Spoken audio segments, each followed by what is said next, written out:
How to fix Marvel Rivals keep crashing and freezing on PC. Let's find a solution to fix this problem. So first of all, right-click on the Marvel Rivals game icon and select Properties.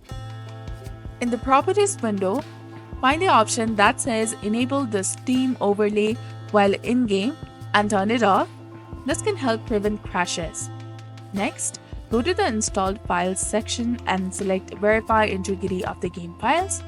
Many crashes occur due to the corrupted files, and this process will check and repair any issues. Please note that this may take some time as it reinstalls necessary files.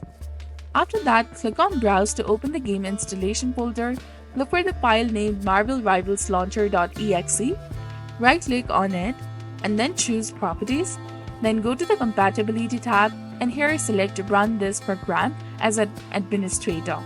And also check the option to run this program in compatibility mode for Windows 8. Apply these changes.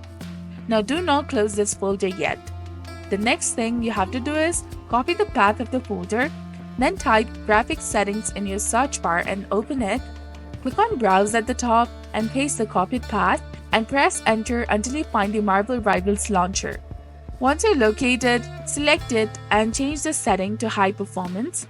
This ensures that the Windows uses the best performance settings for the game. Once you've completed these steps, you should no longer experience crashes or freezing issues. So if you found this video helpful, please like, share, and subscribe. Thanks for watching.